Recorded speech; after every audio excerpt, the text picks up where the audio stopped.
नायती मुअज़्ज़ज़ मोहतरम, बहुत ही इज़्ज़त एहतराम के लायक जनाब मोहतरम हाफिज साहिब, उलमाए ज़िवकार, हाज़रीन किराम क़दर,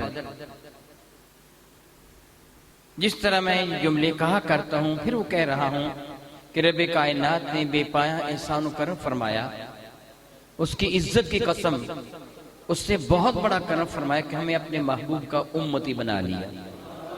मगर अल्लाह ताला का एहसान करम है कि उससे हमें अपने महबूब का उम्मती बना लिया। मगर अफसोस, सद अफसोस, हमने उम्मती होने का हक अदा नहीं किया। रब ने तो करम फरमाया हमें अपने महबूब का उम्मती बना लिया, लेकिन हमने उम्मती होने का हक अदा करना तो एक तरफ रहा, हमने शुक्र भी अदा न किया। और शुक्र तब अदा होता है जब बंदा हक अदा करने की कोशिश करता है। अगर वो कोशिश भी ना करे फिर वो नाशुक्रा होता है। मैं अल्लाह ताला जल्ल वाला से मुआफी मांगता हूँ, ये जुमले कह रहा हूँ। मेरा अल्लाह फरमाता है ला इन शकरतुम ला अज़ीदन्नकुम, अगर मेरी किसी नेमत के मिलने पर तुम मेरा शुक्र अदा करोगे मैं नेमत में इजाफा कर दूंगा। व इन कफरतुम, अगर तुम नाफरमानी करोगे तो अल्लाह ताला कायनात में बेनियाज है, बेपरवाह है, उसको तुम्हारी जरूरत नहीं है। शायद आप महसूस कर रहे होंगे मैंने जुमले को सख्त कहे, सख्त नहीं कहे, मैंने हकीकत बयान की है। मेरा अल्लाह कुरान करीम फुरकान में इरशाद किराम कदर फरमाते हैं, और ये बात अब सारे के सारे बहुत अच्छी तरह जानते हैं कि रब्बे कायनात जल्ल वाला का कुरान सच्चा है। क्या भला कुरान है? मेरा अल्लाह का वादा, जो ये कहे कि अल्लाह का वादा सच्चा नहीं वो बदतरीन काफिर है। जो ये कहे कुरान सच्चा नहीं वो काफिर है। कुरान सच्चा है, मेरे रब का वादा सच्चा है। मेरे अल्लाह ने एक ऐलान फरमाया कुरान करीम में, वला ताहिनू, सुस्ती ना दिखाओ। वाहनुन का लफ्जी माना होता है इरादे और यकीन में तज़ल्ज़ुल का पैदा हो जाना, इंसान का डगमगा जाना, यकीन का कामिल ना होना, इरादे में इस्तिहकाम का ना होना, मजबूती का ना होना, इसको कहते हैं वहन। मेरा अल्लाह फरमाता है तुम ना अपने अकीदे में नक्स लाओ, ना डगमगाओ, वला ताहिनू वला तहज़नू, कोई गम भी ना करो। अंतुमुल आलौन, मैं अल्लाह ऐलान करता हूं, मैं अल्लाह वादा करता हूं कि कामयाबी तुम्हारे कदम चूमेगी। अल्लाह का वादा सच्चा है कि नहीं है? है ना सच्चा? फिर आज तुम जलील क्यों हो रहे हो? आज पस्ती की जानब क्यों जा रहे हो? दिन बे दिन ये पाकिस्तान डिफाल्टर क्यों हो रहा है? फलस्तीन के मुसलमानों पर जुल्म सितम के पहाड़ क्यों तोड़े जा रहे हैं? 57 इस्लामी मुल्क क्यों जलील हो रहे हैं? अल्लाह का वादा तो सच्चा। वो फरमाता है कि मैं वादा करता हूं तुम सुस्ती ना दिखाना, गम ना करना। मैंने अभी थोड़ी देर पहले एक जुमला अर्ज किया है, वहनुन का माना क्या मैंने बताया आपको? डगमगा जाना, यकीन का कामिल ना होना। सहाबा का यकीन कामिल था। मैदान बदर है, मेरे नबी तशरीफ फरमा है, बारगाहे बेकसपना में हजरत सैयदना साद बिन नबी वकास रज़ियल्लाहु ताला अन्हु, जो दूर में रिश्ते में वे आका के मामू बनते हैं। इनका ताल्लुक सैयदा ज़ाहिदा तय्यबा ताहरा आमिना खातून के कबीले के साथ है। मेरे नबी इनको मामू फरमाया करते थे। ये मेरे करीम आका के पहलू में खड़े हैं, गजब के तीर अंदाज से तीर पर तीर चला रहे हैं। आप जानते हैं कि मैदान बदर में मुसलमानों के पास असलहा बहुत कम था। कुल 6 घोड़े थे, 3 जिरहें थी और 8 तलवारें थी। 313 का मुश्तमिल वो लश्कर था। हजरत साद ने तीर चलाए, चंद तीर थे वो खत्म हो गए। मेरे करीम जलवा फरमाते क्या या रसूल अल्लाह, मेरे पास तीर बाकी नहीं है, किसी को फरमा दीजिए मुझे तीर दे दे ताकि मैं कफ्फार पर वो तीर चलाऊं। आपका तीर खता नहीं जाता था। अब मेरे करीम आका ने कभी इनकार फरमाया ही नहीं था। रब ने फरमाया था फम मसाइल फला तनहर, महबूब तेरे दरवाजे पे साइल आ जाए तो झिड़कना नहीं है, इनकार नहीं फरमाया था। मेरे करीम आका किसी से मांगते भी नहीं थे, वो तो अता फरमाने वाले, वो मांगे क्यों? अब तीर मौजूद नहीं है, किसी से तरफ भी नहीं फरमाए। मेरे करीम ने क्या फरमाया? वहां मैदान बदर उस सहरा से एक तिनका उठाया और फरमाया इरमी या साद फिदा का अबी व उम्मी, ये ले साद, इसको चला, मेरे माँ बाप तुझ पे कुर्बान जाए। सर कितने खुशकिस्मत हो, मेरे नबी फरमाते मेरे माँ बाप तुझ पे कुर्बान जाए, ये लो चलाओ। अता क्या फरमाया? शायद आपको मेरी बात की समझ नहीं है, क्या था फरमाया? फिर बता दीजिए ना, क्या था फरमाया? खजूर का एक तिनका अता फरमा दिया, साद इसको चला। हर अक्लमंद व दाना जानता है कि तिनका हवा का दबाव बर्दाश्त नहीं कर पाएगा, उसको कमान में रख के चलाएंगे तो करीब ही गिर जाएगा, वो दूर नहीं जाएगा। ये कोई बच्चों का खेल तो नहीं थी, मैदान जंग था, काफिर मद्दे मुकाबिल हैं। मेरे नबी ने तिनका ताक फरमाया इरमी या साद, साद ये लो, इसको चलाओ। तो साद ने वहन नहीं किया, तज़ब्बुद नहीं आया अकीदे में, यकीन में नक्स नहीं आया। ये नहीं कहा कि यार रसूलल्लाह तिनका चलाऊं, अल्हम्दुलिल्लाह कह के कबूल कर लिया। साथ फरमाते मैंने जल्दी से तिनका लिया, मेरी खुशी की इंतहा न थी, मेरे नबी ने मुझको कुछ अता फरमाया, मैं चलाऊंगा। इतराज नहीं किया, सवाल नहीं किया, ये तिनका चलाऊं, मैं चलाऊंगा। आपने कमान में रखा, फरमाते अल्लाह की कसम मैंने कमान में रखा तिनका था, चिल्ले को खींचा तिनका था, छोड़ा तो तीर बन चुका था।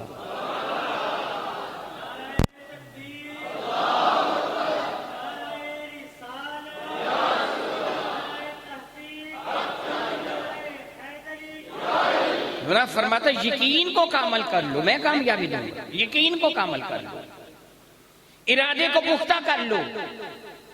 हजरत सैयदना आकाशा हाजिर हो गए, कुल 8 तलवारें थी, मैं भी थोड़ी देर पहले बयान कर चुका हूं।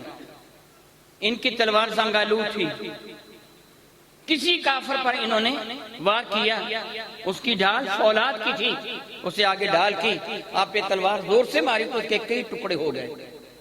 माज उसका दस्ता हाथ में रह गया, कब्जा उसको कहते हैं, वो कुब्जा हाथ में था। बारगाह बेकसपना में हाजिर हो गए, या रसूल अल्लाह मेरे पास एक तलवार थी, कुब्जा मेरे पास रह गया, तलवार का अगला फल टूट गया, वो टुकड़े टुकड़े हो गया, अब मेरे पास तो कुछ भी नहीं है, मैं काफिरों से लड़ाई करने के लिए कैसे जाऊं? मेरे नबी ने जमीन से एक छड़ी छोटी सी उठाई, उठा कर फरमाया इसे ले जाओ, इसे ले जाओ, इसके साथ जाके लड़ाई करो। हजरत सैयदना आकाशा रज़ियल्लाहु ताला अन्हु ने ये अर्ज नहीं किया, या रसूल अल्लाह मेरी तलवार बड़ी मजबूत थी, फौलाद की बनी हुई तलवार थी, बड़ी मजबूत तलवार थी। मैंने काफिर को जब वो तलवार मारी, उसे ढाल आगे की, मेरी तलवार के पड़ख चिड़ गए, ये छोटी सी छड़ी लेके जाऊंगा, ये तो अपने आप को मौत के मुंह में धकेलने के मुतरादिफ है। मैं जाऊंगा काफिर को छड़ी मारूंगा, उससे ज़रा बख्तर वगैरह कूद वगैरह तो कुछ पहना हुआ है, वो सर से लेके पांव तक लोहे में गरक है, मैं उसकी छड़ी जाके मारूंगा, तो उस लोहे पर छड़ी क्या करेगी? वो जवाबन मुझे तलवार मारेगा, तो क्या मैं मौत को दावत दे दूं? नहीं। हजरत सैयदना आकाशा फरमाते अल्लाह की इज्जत की कसम मेरी खुशी का ठिकाना नहीं था कि मेरे नबी ने मुझे कुछ अता फरमाया है। मैंने छड़ी को पकड़ा, वो छड़ी को पकड़ा और खुशी के और जोश के अंदाज में मैं दौड़ता हुआ जा रहा था, छड़ी को घुमाता हुआ जा रहा था। छड़ी बड़ी हल्की थी, घुमाते घुमाते यकायक मुझे महसूस हुआ मेरे हाथ में तो कोई बोझ वाली शय है। देखा तो छड़ी तलवार बन चुकी थी, उसका नाम उन्होंने आऊं रखा था। रब फरमाता वाला ताहिनू, आज ईमान वालों तुम्हारे अंदर यही नक्स आ गया, तुम्हें रब का यकीन नहीं रह गया। रब ने तुम्हें ईमान वाले बनाया, तुम्हें रब का यकीन नहीं रह गया, रब के रसूल पे यकीन नहीं रह गया, तुमने उनके कवानीन को बदल के अंग्रेजों के कवानीन अपने ऊपर नाफिज कर लिए, काफिरों के कवानीन अपने ऊपर नाफिज कर लिए और ख्याल किया किस तरह अमन हो जाएगा, हम कंट्रोल कर लेंगे, मामला सुलझ जाएंगे। हमें काम यकीन नहीं था, इसलिए हम जलील हो रहे हैं। अल्लाह ताला फरमाता वला तहज़नु, गम भी न करो, अंतुमुल आलौन, तुम कामयाब होगे, मगर इसमें एक शर्त अल्लाह ने फरमा दी, इन कुंतुम मुमिनीन, अगर तुम पक्के ईमान वाले हो तो तब कामयाब होगे, वगरना कामयाब। मैं फिर अपना सवाल वो दोहराता हूँ, बताइए अल्लाह ताला सच्चा है कि नहीं? उसका वादा सच्चा है कि नहीं? अगर कोई मुआज़ल्लाह ये कहे अल्लाह का वादा सच्चा नहीं तो क्या हो जाएगा? काफिर। अल्लाह ने फरमाया तुम ईमान वाले बन जाओ, कामयाबी तुम्हारे कदम चूमेगी, फिर तुम कामयाब क्यों नहीं हो? कोई बात समझ आ रही कि नहीं आ रही? बिजली मौजूद हो, बल्ब का फिलामेंट सही हो, कनेक्शन दुरुस्त हो, फिर बल्ब जलेगा कि नहीं? जलेगा ना। कनेक्शन भी सही हो, बिजली भी आ रही हो, फिर भी बल्ब ना जले तो इसका क्या मान होगा? बल्ब फ्यूज हो चुका है।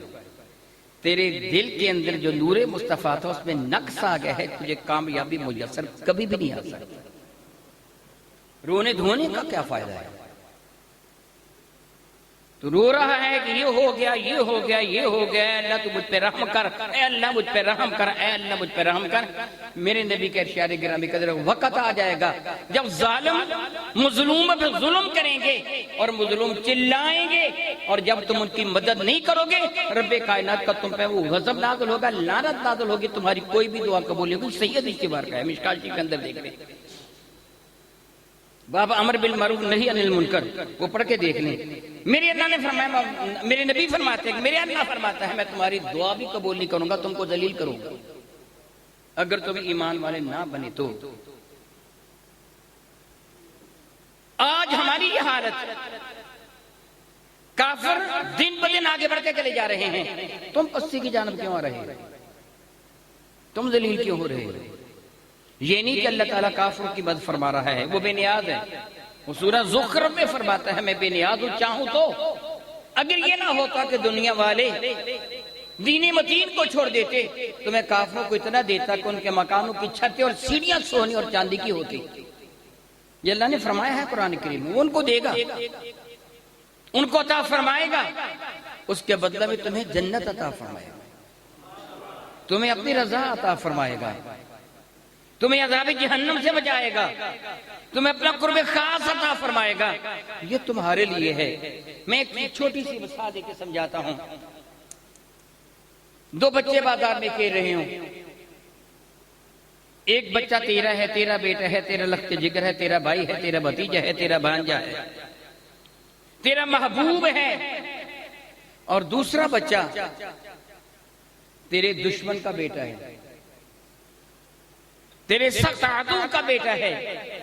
वो दोनों बेटे कीचड़ में खेल रहे हों, वो दोनों बच्चे मट्टी में खेल रहे हों, गर्दो गुबार में अट रहे हों, तो तू किस बच्चे को डांटेगा जी? जो तेरा होगा, जो तेरे गैर का है, दुश्मन का है, उसको भी डांटेगा, बल्कि क्या कहेगा? ये इसी तरह लथड़ता रहे, ये जलील होता रहे, मैं डांटूंगा, अपने को डांटूंगा। मेरे नबी फरमाते हैं दुनिया जीफा और तालिबुहा किलाब, दुनिया मुर्दार है, मरे हुए कुत्ते की तरह है, और इसको चाहने वाले कुत्ते हैं। कुत्तों को अल्लाह ताला कुत्ते अता फरमाता है, मगर अपनों को तो डांटता है ना, अपनों को तो डांटेगा ना। तुम तो मेरे होकर तो मेरी नाफरमानी कर रहे हो।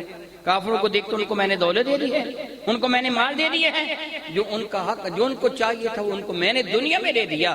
तुम्हारे लिए मैंने आखिरत में सब कुछ संभाल के रखा है, तुम आखिरत को संभालने वाले तो बनो। तुम देखो तो सही में रहमत कितनी वसी है। हम बड़े दावे करते हैं गुलामी रसूल में मौत भी कबूल है, लेकिन नमाज नहीं पढ़ते। वैसे गुलामी रसूल में मौत भी कबूल है, ये सिर्फ दावा और झूठा दावा है।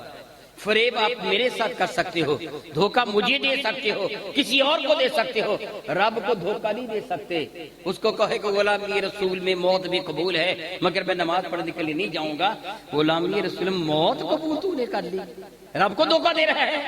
माअज़ल्लाह ताला, ये तो मुनाफिकों की हालत है। युखादूनल्लाह वल्लज़ीना आमनू वमा यखदऊना इल्ला अनफुसहुम, जो दावा करते हैं मैंने अल्लाह को धोखा दे दिया, ईमान वालों को धोखा दे दिया, वो हकीकत में अपने आप को धोखा दे रहे हैं। ये महीना हजरत सैयदना अब्दुल कादिर जिलानी गौसे पाक से मंसूब है। ऐसी है ना, आज 16 तारीख थी, ये रात 17वीं रात है, गोया आज आपका उर्से मुबारक है, आज आपका उर्से मुबारक है। मैं भी कहता हूँ गौसे पाक को मानता हूँ मैं, और आप भी कहते हैं हम गौसे पाक को मानते हैं। कहते हैं ना 11वीं भी बड़ी दिलाते हैं और खाते खिलाते भी है ना ऐसे, मगर हमारा किरदार क्या है? अभी जनाब मोहतरम कारी साहब फरमा रहे थे कि 50 महफिलें यके बाद दीगरे हो गई, 50 महफिलें यके बाद दीगरे हो गई। ठीक है, मैं मानता हूं रहेगा यूं ही उनका चर्चा रहेगा, रहेगा यूं ही उनका चर्चा रहेगा। बड़े खाक हो जाएं जल जाने वाले, मेरे नबी का जिक्र होता रहेगा। रफ़अना व रफ़अना लका ज़िक्रक, महबूब मुकर्रम अलैहिस्सलातु वस्सलाम, आपके जिक्र को हम रब ने बुलंद फरमाया। आप ना भी जिक्र करें तो जिक्र करने वाला मेरा अल्लाह मौजूद है। मजे की बात है कि 50 महफिलों में एक ही महफिल ऐसी होती है कि जिसमें शामिल होने वाले सारे के सारे सीधी राह पे आ जाते, जिसमें शामिल होने वाले सारे के सारे सीधी राह पे आ जाते हैं। मौलाना अमर रज़ा खां साहब रहमतुल्लाहि तआला अलैह की खिदमत में एक शायर ने अशार पेश किए जिसमें हजूर से मोहब्बत के साथ था। या रसूलल्लाह, मैं आपका गुलाम, आपका नौकर, आपका खादिम, आपके कदमों की खाक, आप पे मर मिटने वाला, आपके हुक्म पर अपनी जान माल दौलत सब कुर्बान करने वाला। तो आपने पढ़ा, रोने लगे। क्या भला हुआ? आप रोने लगे। उसके अशार का मफहूम ये था जो मैं बयान कर चुका। आप रोने लगे। वो बंदा बड़ा खुश हुआ, बड़ा खुश हुआ कि मेरे अशार ने हजरत पर इतना असर किया कि आंखों से आंसू बह रहे हैं, रो रहे हैं। क्योंकि अशार ऐसे थे कि जिनका मफहूम ये बनता था, या रसूलल्लाह, मैं आपका गुलाम, आपका नौकर, आपका खादिम, आपके कदमों पे जान कुर्बान कर देने वाला, मेरी जान, मेरा माल, मेरी इज्जत, मेरी आबरू सब आपके कदमों पर कुर्बान। मैं तो आपका एक अदना उम्मती हूँ, आपका मानने वाला हूँ। आप रो रहे हैं कि शेरों ने बड़ा असर किया है हजरत इमाम अहमद रज़ा पे। तो वो बंदा कहने लगा, हुजूर शेर पसंद आए? फरमाया, शेर तो पसंद आए मगर मुझे मुनाफिकत पसंद नहीं आई। तेरा चेहरा तो मेरे नबी के चेहरे जैसा है ही नहीं है, तेरी शक्ल तो मेरे नबी की सुन्नत के मुताबिक है ही नहीं है। ये धोखा किसको दे रहा है? तू मेरे नबी को कह रहा है कि मैं आप पर जान कुर्बान करने वाला हूँ, तू तो अपनी शक्ल भी काफिरों जैसी बना रखा है, बना के तू है। हजरत इकबाल ने बहुत खूब फरमाया था ना कि वज़ा में तुम हो नसारा और तमद्दुन में हो, तुम्हारी शक्ल और सूरत देखी जाए तो ईसाइयों जैसी, और तुम्हारा तहजीब व तमद्दुन देखा जाए। और आप जानते हैं, बहुत अच्छी तरह जानते हैं, मुझे बताने की जरूरत नहीं है, शादी ब्याह के मौका पर ये मेहंदी के रस्म, ये डोल, ये थाप, ये माइया, ये मेहंदी, ये दही वगैरह, वो सब जो रस्में होती हैं, मैं तुमको अल्लाह की इज्जत की कसम देकर सवाल करता हूँ, बताइए मुसलमानों की रस्में ये हिंदुओं की हैं? यही है ना, वज़ा में तुम हो नसारा और तमद्दुन में हुनूद, तुम हिंदुओं की रस्में अपना रहे हो। ये मुसलमान देखकर जिनको शर्माए यहूद, ये तुम्हारी हालत है। दावा करते हैं गौसे पाक के मानने वाले हैं, या मदद अलगाओ, ये वो फला, मालूम नहीं क्या से क्या कुछ करते हैं। और इस सारे महीना में उनकी करामत इतनी बयान करते हैं कि पहाड़ों के पहाड़। मैंने एक आलिम दीन से करामत सुनी, हज़रत गौसे पाक ने एक पहाड़ को हलवे का बना दिया। वाह वाह सुभान अल्लाह, बड़े नारे लगे। आपने मुर्दों को जिंदा कर दिया, बड़े नारे लगे। मगर जो सबसे बड़ी करामत है, कभी उसकी तरफ तो आपने ध्यान ही नहीं दिया, कभी गौर ही नहीं किया। हज़रत सैयदना इमाम जाफर सादिक रज़ियल्लाहु तआला अन्हु, जो लखते जिगर हैं हज़रत सैयदना इमाम बाकिर के, और वो बेटे हज़रत सैयदना इमाम ज़ैनुल आबिदीन के, और वो लखते जिगर हैं इमाम हुसैन के। मैं इमाम जाफर सादिक की बात कर रहा हूं। को बंदा उनकी खिदमत में हाजिर हुआ, कुछ अर्सा तक रहा, बाद रैत में 6 माह रहा, एक रैत में 2.5 साल रहा, जितना अर्सा भी रहा, मैं ये कहूंगा तवील अर्सा आपकी खिदमत में रहा। और फिर उसने ज़ादे सफर बांधा और रवाना होने के लिए तैयार हो गया। तो इमाम जाफर सादिक रज़ियल्लाहु ताला अन्हु ने उसके लिए सवारी का ऊंटनी का इंतजाम फरमाया, खाने पीने का इंतजाम फरमाया, ऊंटनी के लिए चारे का इंतजाम फरमाया, रास्ते के लिए पानी का इंतजाम फरमाया। उसको अलविदा करने के लिए ऊंटनी तक आए। जब ऊंटनी पर सवार हो गया, सारा सामान ऊंटनी पर लाद दिया गया, तो इमाम जाफर सादिक उसे फरमाने लगे, भाई नाराज ना होना, मैंने आज तक आपसे पूछा नहीं था कि तुम आए क्यों हो। मैंने इसलिए नहीं पूछा था कि कहीं तुम ये ना समझो कि ये शायद मेरी खिदमत करते करते उकता गया है। भी एक मेहमान आपके पास है, आज आए कल आए, पूछो भाई आए आप किस काम से, भी अब जाओ भी, तुम तो बैठ ही गए हो, किस काम आए थे, पूछते हैं ना। मैंने इसलिए तुझे नहीं पूछा कि कहीं तुम ये ना कहो कि ये मुझसे उकता गया है। मैंने तुमसे सवाल नहीं किया, आज तुम जा रहे हो इसलिए मैं तुमसे पूछता हूं कि बताओ तुम आए किस लिए थे, जिस मकसद के लिए आए थे वो मकसद पूरा हुआ कि नहीं हुआ।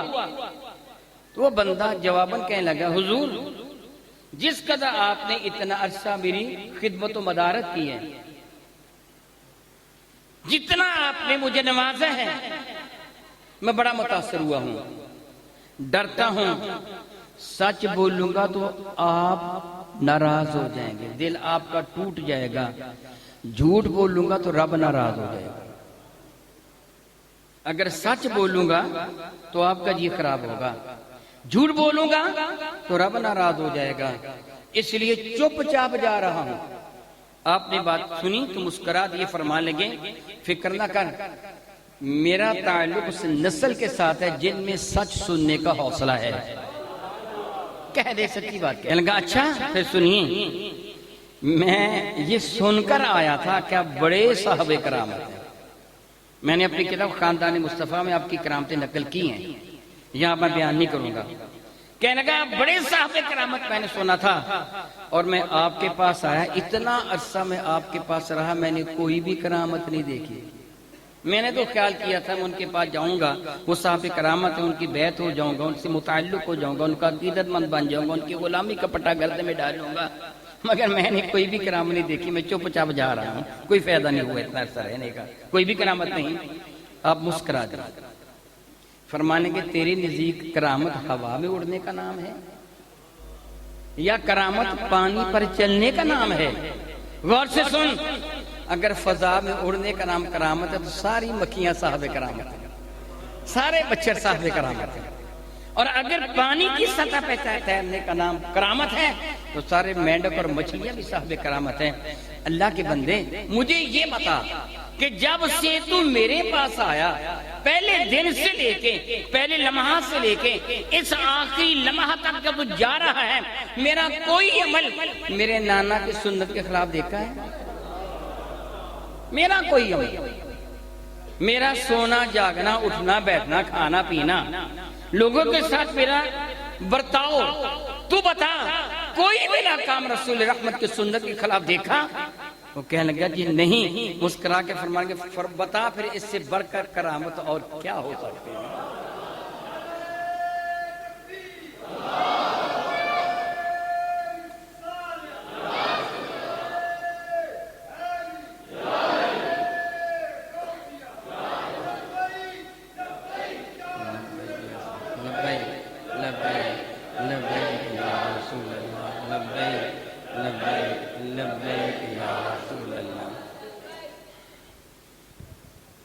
फरमाने लगे कि मेरा कोई काम मेरे नबी की सुन्नत के खिलाफ मुझे बता दे। वो कहने लगे इतने अरसा में एक काम भी नबी की सुन्नत के खिलाफ मैंने नहीं देखा।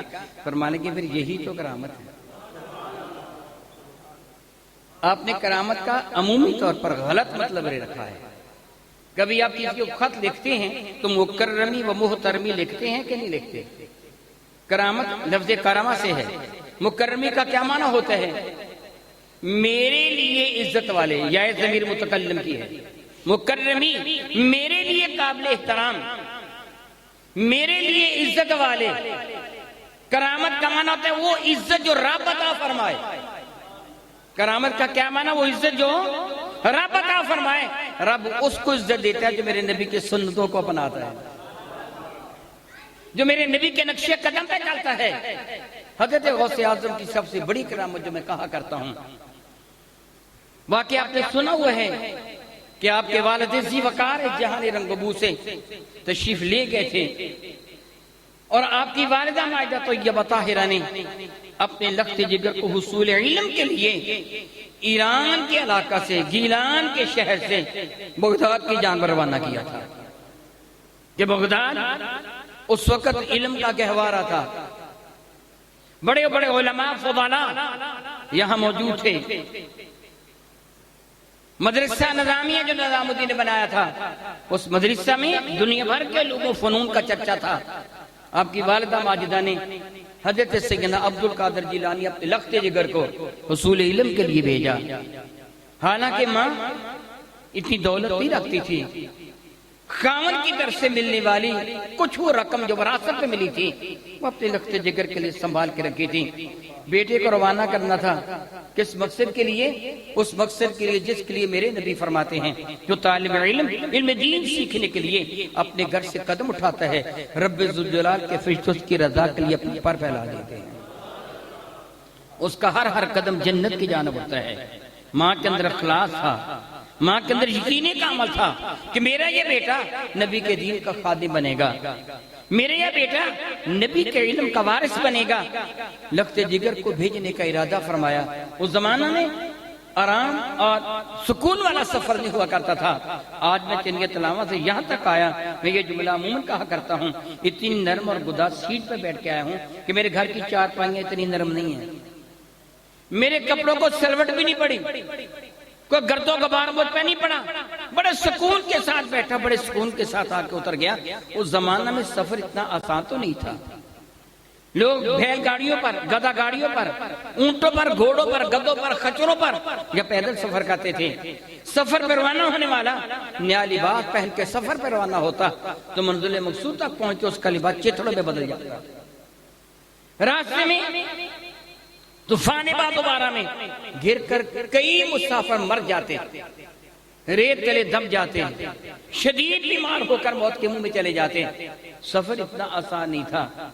दिन रात आग उगलते सूरज के नीचे और दरिंदों के साथ रात बसर करना पड़ती और बहुत बहुत बहस होता कि कज़ाक, डाकू, लुटेरे वो काफिले पे हमला कर देते, नौजवानों को ज़िबा कर दिया जाता, बूढ़ों को कत्ल कर दिया जाता, औरतों और बच्चों की मुश्कें बांधकर इनको गिरफ्तार करके इज्जतें बर्बाद करके बाजार में बेच दिया जाता। उस जमाना में सफर करना इतना आसान नहीं था, मगर सैयद अब्दुल कादिर की वालिदा ने बेटे को सफर करवाया। यकीन नहीं था कि मंजिल मकसूद तक पहुंचेगा भी कि नहीं पहुंचेगा। एक मोटा लिबास उस जमाना में जानबूझकर कुर्ता मोटा बनाया जाता था, कई तय बनाए जाते थे ताकि रात से की शदीद गर्मी और हरारत बदन को झुलसा न दे, हल्की फुल्की बूंदाबांदी वो बदन को मुतासर न करे, जिस तरह कंबल ओढ़ा हुआ होता है। माँ ने कुर्ता तैयार किया, मगर चाबक दस्ती के साथ इस कुर्ता में जा बजा 40 दीनार सी दिए। वो कुर्ता एक सदरी की तरह, कोट की तरह वो कुर्ता, जिस पे 40 दीनार सी दिए और लख्ते जिगर को समझा दिया, बेटे मैंने दीनार तेरे पास तेरे कपड़ों के गठरी में नहीं रखे कि कहीं गुम ना हो जाए, कुछ चुरा न ले, ये मैंने तेरे लिबास में सी दिए हैं। जब तू मदरसा में पहुंचेगा तो उधेड़ कर इन दीनारों को अपने उस्ताद मोहतरम की खिदमत में पेश कर देना। ये तेरे दीनार उनके पास अमानत होंगे, जब तुझे जरूरत होगी उस्ताद मोहतरम से लेके खर्च करते रहना, ये जाया नहीं होंगे। हाँ बेटे हमेशा सच बोलना। मेरे नबी भी फरमाया करते थे, अकले हलाल और सिद्के मकाल, तेरा खाना हलाल हो जाए, तेरी जुबान सच बोले तो मेरे नबी फरमाते हैं तुम मुत्तकी हो जाएगा। जो तकवा मुयस्सर आ जाएगा। बल्कि यह मैं एक और हदीस से बरकत करता हूँ जिससे मैंने अपनी किताब हुकूकुल मुस्लिमीन के अंदर भी लिखा है। मेरे नबी फरमाते हैं जो मेरे साथ वादा कर ले, क्या बोला, जो मेरे साथ वादा कर ले वो कभी मजाक में भी झूठ नहीं बोलेगा। लतीफा बाजी मजाक में झूठ, जो कभी मजाक में भी झूठ नहीं बोलेगा, मेरे साथ वादा कर ले, मैं अल्लाह का नबी वादा करता हूँ कि जन्नत के दरमियान से महल मैं लेके दूंगा। आपकी वालदा माजदा ने बेटे को यही वसीयत फरमाई, बेटे सच बोलना है। क्या बोला, बेटे सच बोलना है। आप जानते हैं, तफसील में जाने की जरूरत नहीं। काफिले पे डाकू ने क्या किया था, हमला कर दिया था, काफिले वालों को लूट लिया था, उनके हाथों को रस्सियों से बांध दिया था, फरार के सारे मौके खत्म हो गए थे। हजरत सैयदना अब्दुल कादिर जिलानी बच्चे हैं और मुअद्दल ताला सुमअद्दल ताला रवाज ज़माना के मुताबिक अब इनको भी पकड़कर बाजार में बेचा जाना था, औरतों को भी पकड़कर बेचा जाना था। सामान इकट्ठा हो गया, सारे कैदी बांध दिए गए हैं। अब उनका सरदार, डाकुओं को सरदार अपने कारिंदों से पूछता है किसी के पास कोई माल बाकी तो नहीं रह गया। तो डाकू में अक्सर ने बताया कि एक बच्चा है, वो कहते हैं मेरे पास 40 दिनार हैं, लेकिन हमने उसकी गठरी वगैरह को टटोला, कुछ भी नहीं है। पूछे तेरे पास कुछ है? हाँ है। क्या है? 40 दिनार। फौरन गठरी को टटोलते, उसमें कुछ भी नहीं। वो चला जाता, बच्चा है ना, ऐसे ही कह रहा है। दूसरा पूछता, तीसरा पूछता, चौथा पूछता। उन्होंने कहा जी मैंने पूछा था, मैंने पूछा था। वो कहता था 40 दिनार हैं। सबका बयान एक था, वो कहता 40 दिनार है, मगर गठरी से कुछ भी नहीं मिला, कोई थैली को पोटली नहीं है। डाकू के सरदार का लग से मेरे पास बुला के ला। अब हज़रत सैयदना अब्दुल कादिर जिलानी रज़ी अल्लाह तआला अन्हु डाकू के सरदार के सामने तशरीफ लाए। उसने बड़े गुस्से के साथ डांटने के अंदाज में पूछा, ओए लड़के क्या है तेरे पास? तो आपने बड़ी मतानदन के साथ, बड़ी संजीदगी और बड़े यकीन के साथ जवाब दिया, मेरे पास 40 दिनार है। कहने का कहाँ है? उन्होंने कहा ये देख, एक ये सिया हुआ है, एक ये है, एक ये है, एक ये है। वो हैरान रह गया, ये दिनार तो इसकी माँ ने इसके कपड़ों में सी दिए थे। कहने तुझे पता नहीं हम डाकू हैं, ये सारे छीन लेंगे, तेरे पल्ले कुछ नहीं रहेगा, तुझे ये डर नहीं? फरमाने की मुझे सब खबर है, मगर मेरी माँ ने मुझे कहा था कि बेटे हमेशा सच बोलना। मैंने माँ से वादा किया था सच बोलूंगा। यहाँ नाराज ना हूं तो एक जुमला आपको कहूं, हजरत सैयदना गौसे पाक को किसने कहा था सच बोलना, और आपको सच बोलने का हुक्म किसने दिया? हया नहीं आता? उन्होंने अपनी माँ की नाफरमानी नहीं की, तुम रब की नाफरमानी कर रहे हो, तुम रसूलुल्लाह की नाफरमानी कर रहे हो। माँ ने ये हुक्म आपकी तरफ से नहीं दिया था, अल्लाह और उसके रसूल के हुक्म के तहत दिया था, मगर हुक्म माँ ने दिया था। और हजरत सैयदना अब्दुल कादिर जिलानी ने सच बोला। अब मैं आपसे एक सवाल करूंगा, आपने खूब सोचकर मेरे सवाल का जवाब देना है। झूठे पर क्या नाज़िल होता है जी? लानत नाज़िल होती है। लानतुल्लाहि अलल, झूठों पर अल्लाह की लानत है। और सच्चे पर नाज़िल क्या होता है? रहमत नाज़िल होती है। तो हजरत गौसे पाक ने सच बोला तो नाज़िल क्या हुआ? जब आप बाहर खड़े हों, बारिश नाज़िल होना शुरू हो जाए तो तन्हा आप पर ही बारिश बरसती है जी, सब पर बरस जाती है। इतनी रहमत नाज़िल हुई, इतनी रहमत नाज़िल हुई कि वो डाकुओं पर भी रहमत बरस गई। हजरत गौसे पाक के सच की बरकत से इतनी रहमत नाज़िल हुई, इतनी रहमत नाज़िल हुई, डाकुओं पे भी बरस गई। वो डाकू जो शदीद गुनाहगार थे, तौबा करके सिराते मुस्तकीम पे आ गए। रब की रहमत नाज़िल हो गई, रब की रहमत नाज़िल हो गई। और ये रहमत उस काफिले पर भी बरस गई जिस पे गौसे पाक मौजूद थे। उस काफिले वालों का माल उनको वापस मिल गया, उनके बंधे हुए हाथ खुल गए। ये सब क्यों कर हुआ था? सच बोलने की बरकत से। ये सब क्यों हुआ था? सच बोलने की बरकत से। अल्लाह ताला मुझे माफ करे, अल्लाह ताला मुझे माफ करे। मैं आप पर इल्जाम नहीं लगाता, मगर आप जानते हैं कि आप बहुत कम सच बोलते हैं, ज्यादातर झूठ बोलते हैं आप। कभी गौर किया है आपने? मैं उसकी मिसालें देकर आपको समझाता हूँ। मैं इसलिए बार बार अल्लाह ताला मुझे मुआफ फरमाए कि मैं आप पर इल्जाम तराशी नहीं करता, बल्कि मैं आपको एहसास दिलाना चाहता हूँ। कहते जी 1 बजे बारात आएगी, वादा कितने बजे का किया जी, और आती कितने बजे है? 3 बजे 4 बजे। और फिर क्या कहते हैं, बारातें ऐसे हो ही जाती है, ऐसे ही कहते हैं। तो फरमाइए कि झूठ बोल पर लानत हुई कि नहीं हुई? 1 लम्हा की लानत बर्दाश्त है, 3 घंटे लानत होती रही, आज कोई बात नहीं, फिर क्या हुआ होगी? फिर कहते हैं जिंदगी अच्छी तरह बसर नहीं हो रही, तेरी इब्तदा ही लानत से हो रही है। कभी गौर किया तुमने? कभी सोचा? मेरे नबी तशरीफ फरमाते सल्लल्लाहु तआला अलैहि हबीबिही दाइमान अबदा, एक आदमी ने, एक रिवायत में एक औरत ने है, एक रिवायत में एक मर्द ने, ऐन मुमकिन है ये 2 वाक़या जुदा जुदा हो। किसी बच्चे को कहा बेटे इधर आओ मैं तुम्हें कोई दूंगा, तो मेरे नबी उस शख्स से फरमाने के से क्या देगा? उसने कहा या रसूल से खजूर दूंगा। फरमाने का अगर तू खजूर ना देता तो तेरे नाम अमाल में एक झूठ लिख लिया जाता, तुझ पर लानत गोया हो जाती। मैं बड़ी मादर के साथ जुमला कह रहा हूं। माँ बच्चे को चुप कराती, कहती बाहर बिल्ला आया है, चुप कर। कहती कि नहीं कहती? बिल्ला आया होता है, सच बोला के झूठ? अल्लाह बिल्लाह ताला। पहली माएँ तो अल्लाह कह बच्चों को दिलासा दिया करती थी, और आज क्या कुछ कहा जाता है, क्या कुछ किया जाता है, किस तरह तरबियत। हजरत सैयदना गौसे पाकी वालिदा माजिदा तय्यबा ताहिरा इरशाद फरमाती हैं, अल्लाह की इज्जत की कसम मैंने अपनी आंखों से पढ़ा कि मैंने कभी भी अपने बच्चे को बेवजू दूध नहीं पिलाया,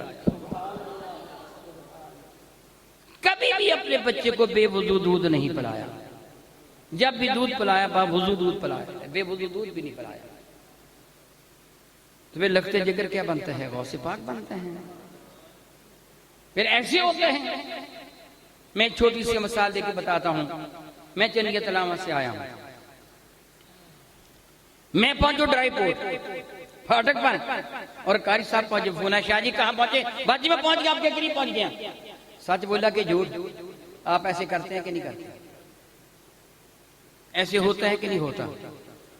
चक्करबाजी होती है कि नहीं होती? धोखा होता है कि नहीं? खरीदो फरोख्त पे झूठ बोला जाता है कि नहीं? लेन देन में झूठ बोला जाता है कि नहीं? आदतन मुहाविरतन झूठ बोला जाता है कि नहीं? फिर बताइए रब की रहमत नाज़िल होगी कि क्या नाज़िल होगी? अगर अल्लाह की लानत नाज़िल हो जाए झूठों पर, मुअज़्ज़ल्लाह ताला सुमअज़्ज़ल्लाह ताला, हम किस मुंह से रब से रहमत मांगेंगे? इमाम गज़ाली ने हयाउल उलूम और कीमिया सआदत में एक वाक़या नकल फरमाया है, सही हदीस के हवाला से। एक सफर का जिक्र है। मेरे नबी तशरीफ ले जा रहे थे, सहाबा इकराम मेरे आका की माइयत में जा रहे थे सल्लल्लाहु तआला अला हबीबिही दाइमन अबदा। सैयदना सिद्दीक अकबर रज़ियल्लाहु ताला अन्हु अपनी ऊँटनी पर सवार थे, और सिद्दीक अकबर की ऊँटनी मेरे नबी की ऊँटनी के साथ मुसावी चल रही थी। ये दोनों बातें करते जा रहे थे। सैयदना सिद्दीक अकबर का जादेरा सामान दूसरे ऊंट पर रखा हुआ था, और वो ऊंट पीछे आ रहा था। उसकी नकेल इस ऊंटनी के कजावे के साथ बंधी हुई थी। सैयदना सिद्दीक अकबर जो सफर हज़र में मेरे नबी के साथ रहने वाले हैं, मोहब्बत और एहतराम की मेराज को पहुंचे हुए हैं, मेरे करीम से गुफ्तगू करते जा रहे हैं। मेरे करीम आका अपनी अताओं से इनको नवाजते जा रहे हैं। रास्ते में जंगल बियाबान आ गया, चलते कुछ देर हो गई। वो ऊंट जो पीछे वाला ऊंट था वो कदर सुस्त हो गया, वो रुक जाता, आपको नकेल पकड़कर खींचना पड़ता। 1 मरतबा, 2 मरतबा, 3 मरतबा, बार बार ऐसे हुआ तो सिद्दीक अकबर गुस्सा में आ गए। फरमाने के लानतुल्लाह अलैह ला तमशी, तुझ पे अल्लाह की लानत तो चलता नहीं है। ये जुमला मेरे नबी ने सुन लिया, हैरान हो गए। मगर अंत सिद्दीक वला अंता, वो तू तो सिद्दीक है, तूने लानत कर दी। याद रखिए, यहां मैं एक बात आपको महसूस करा दूं, एहसास दिला दूं। मेरे नबी फरमाते हैं अन्नहु मन लाना शैअन लेसलो बि अहलिन रजाती लानत अलैहि, अगर किसी ने किसी ऐसे पे लानत की जो काबिल लानत नहीं तो लानत लौटकर लानत करने वाले पर आ जाती है। अगर किसी ने किसी भी ऐसे पे लानत की, एक शख्स खड़ा था, तहमद बांधा हुआ था, उस जमाना में मुंह में तहमद बांधते थे, शलवार या पैजामा नहीं पहनते थे। मेरे करीम आका ने पाजामा खरीदा है लेकिन पहनना हदीस बारका से साबित नहीं है। चादर दे बेतन फरमाते थे। हवा चल रही थी, हवा उस आदमी की चादर को उड़ा रही थी, वो बार बार चादर संभालता, वो हवा उड़ा देती तो उससे हवा पे लानत कर दी। मेरे नबी सख्त नाराज हुए, फरमाया खबरदार, हवा पे लानत ना कर, ये अपनी मर्जी से नहीं मेरे रब की मर्जी से चल रही है। हवा अपनी मर्जी से तो नहीं चल रही, बारिश अपनी मर्जी से तो नहीं आ रही, मौसम अपनी मर्जी से तो नहीं बदलते, वो तो रब्बी कायनात के हुक्म से बदलते हैं ना। मेरे नबी ने याद रखो, जिस किसी ने किसी ऐसे पे लानत की जो काबिल लानत नहीं तो लानत लौट कर लानत करने वाले पर आ जाती है। सिद्दीक अकबर फरमान कि तूने लानत कर दी, तू तो सिद्दीक है। और सिद्दीक वो होता है जिसकी जुबान से झूठ निकलता ही नहीं। सिद्दीक कौन है? जिसकी जुबान से झूठ है। तो अगर तूने लानत कर दी है तो फिर लानत हो गई, क्योंकि तेरी जुबान से झूठ नहीं निकलता। मैं किसी जानवर पर लानत नहीं कर सकता, आप नहीं कर सकते। सिद्दीक अकबर ने कर दी थी, लानत हो गई। मेरे नबी ने हुक्म दिया काफिले को रोक दो, काफिला रुक गया। इस शर्फ में ऊंट का सारा सामान उतार दो। सिद्दीक अकबर ने जो ऊंट पर सामान लादा था वो सारा उतार लिया गया। इसका कजामा भी उतार लो, हुक्म मुस्तफा था, कजामा उतर गया। इस गौर कर मेरे भाई, बहुत गौर कर, बहुत गौर कर, मुकामी फिक्र है। एक ऊंट पर अबू बकर लानत कर दे, मेरे नबी उसे अपने काफिले से निकाल देते हैं। तो जिस बंदे पर अल्लाह लानत कर दे, मेरे नबी उसे अपने साथ रखेंगे। फिर बता तेरा हश्र क्या होगा। सोच तो किसका साथी बनना चाहता है। याद रखिए, मेरे नबी से बढ़कर सच्चा रब्बे करीम की इज्जत की कसम अल्लाह ने को पैदा ही नहीं की। अहले मक्का ने सादिक और अमीन का लक़ब किसी प्लेट में रख के मेरे नबी को नहीं दिया था। अब्दुल्ला बिन अबी हमसा रज़ियल्लाहु ताला, सुन्नह अबी दाऊद के अंदर यह हदीस मुबारक मौजूद है। सैयदना अब्दुल्ला बिन अबी हमसा कहते हैं रसूल रहमत नबी ऐलान नबुव्वत ने फरमाया था, ताजर बोजम शफी मज़म रहमत आलम सल्लल्लाहु की मुबारक तकरीबन 25 वर्ष के करीब थी गमो पेश। अब्दुल्ला बिन अबी हमसा फरमाते हैं, मैं मक्का मुकर्रमा से बाहर एक वादी में रसूल रहमत के साथ बातें कर रहा था। वो ताजी थे, मेरे नबी भी ताजिर। ये लेन देन की बातें हो रही थी। दौरान गुफ्तगू मैंने बारगाह साथ से बात, उस वक्त मुझे नहीं पता था ये अल्लाह के नबी। ये तो ऐलान 40 साल के बाद हुआ ना। उस वक्त वो तकरीबन 25 वर्ष हुए थे, 15-20 साल बाद ऐलान हुआ। 20-25 वर्ष की उम्र थी उस वक्त मेरे नबी की। तो कहते अब्दुल्ला बिन अबी हमसा, मैंने कहा ऐ सादिक अमी, मुझे घर जरूरी काम याद आ गया, मैं जा रहा हूँ, मेरे आने तक यहाँ ठहरिए, मैं दोबारा आता हूँ, फिर गुफ्तगू आगे होगी। तो मेरे नबी ने फरमाया ठीक अब्दुल्ला, तेरे आने तक मैं यहाँ ठहरूंगा। अब्दुल्ला कहते मैं घर आ गया। उस जमाने में घड़ियां नहीं थी कि मैं कहता घंटे 2 घंटे बाद, नहीं, सूरज गुरूब हो गया। अब्दुल्ला को याद ही न रहा। अगले दिन का सूरज भी शुरू हुआ, रात भी बीत गई, सारा दिन अगला भी बीत गया, अगली रात भी बीत गई। अब्दुल्ला को फिर भी याद नहीं आया। तीसरा दिन हुआ, दोपहर डली, तो अब अब्दुल्ला को याद है कि मैंने तो सादिक कमी से का वादा लिया था। मैंने कहा था कि मैं अभी आता हूं। उन्होंने फरमाया था तेरे आने तक मैं तेरा इंतजार करूंगा। मालूम नहीं कितनी देर तक उन्होंने मेरा इंतजार किया होगा। शायद शाम जब अंधेरा छाया होगा तब आए होंगे, या पहले सूर्य के गुरूब होने से पहले घर आए होंगे। अब जो उनसे मेरी मुलाकात होगी तो शर्मिंदगी होगी। बेहतर है कि अचानक मुलाकात के बजाय मैं बाकायदा मुलाकात करके उनसे माफी मांग लेता हूँ। मक्का मुकर्रमा के गली कुचौ बाजार में उनका पता किया, न मिले। हजरत अबू तालिब के घर आए, पता किया, न मिले। फिर कहते मेरे कदम उस वादी की जानब उठ गए जहाँ मैंने उनसे बातें की थी। मैं देखकर हैरान रह गया कि 3 दिन से यही खड़े मेरा इंतजार फरमा रहे हैं। फरमाते मेरे ईमान का सबब यही बात बनी थी। जब उन्हें ऐलान नबुव्वत फरमाया तो मैं ईमान ले आया था। सबब यही बना था, मेरे नबी नाराज नहीं हुए, सिर्फ इतना फरमाया अब्दुल्ला तूने मुझको मुशक्कत में डाल दिया। मैं उस वक्त से लेके अब तक यहाँ खड़ा तेरा इंतजार कर रहा हूँ। रातें भी वहीं गुजरी थी, दिन भी वहीं गुजरे थे, शदीद धूप भी वहीं बर्दाश्त की थी, कोयले की तरह आग उगलती, रेत पर भी वहीं खड़े रहे थे, पत्थरों पर खड़े रहे थे। मेरे नबी ने बता दिया कि सच इसको कहते हैं। तुम किसके मानने वाले हो? मैं आखिरी जुमले कह रहा हूं, बताइए झूठे पे क्या नाज़िल होता है?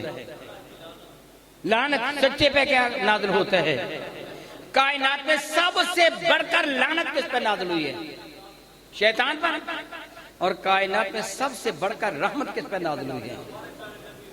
तो तुम किसके साथी बनना चाहते हो? अगर झूठ बोलोगे तो किसके साथी हो जी? शैतान के। अगर सच बोलोगे तो फिर नबी की उम्मती हो। तुम किसका साथी बनना चाहते हो? फिर बताओ कि अब आज अपने रब की हुजूर, मेरे साथी में हाथ नहीं खड़े करवाऊंगा, रब की हुजूर वादा करते हो कि आज के बाद मैं झूठ नहीं बोलूंगा? बताओ, वादा करते हो? मेरे साथ नहीं, अपने ज़मीर से पूछिए, अपने रब से वादा कीजिए कि मौला आज के बाद मैं झूठ नहीं बोलूंगा। अगर आप ये सच्चे हो जाएंगे ना, फिर यकीनन कामयाबी आपके कदम चूम लेगी। कामयाबी आपके कदम चूम लेगी। मैं ये समझूंगा कि अगर आप ये लोग जो मेरे सामने बैठे हैं, इन्होंने सच बोलने का वादा निभा लिया, तो मैं समझूंगा कि मेरी तकरीर का सवाब मुझे मिल गया, मेरी मेहनत आएगा नहीं। मैं उम्मीद रखता हूं कि आप इंशाल्लाह अमल करेंगे। मैं दुआ करता हूं कि रब्बे कायनात मैं भी अमल करूंगा, तू मुझे भी और मेरे साथियों को भी अमल की तौफीक को हिम्मत अता फरमा। आमीन सुम्मा आमीन। व आखिरु दावाना अनिल हम्दुलिल्लाह।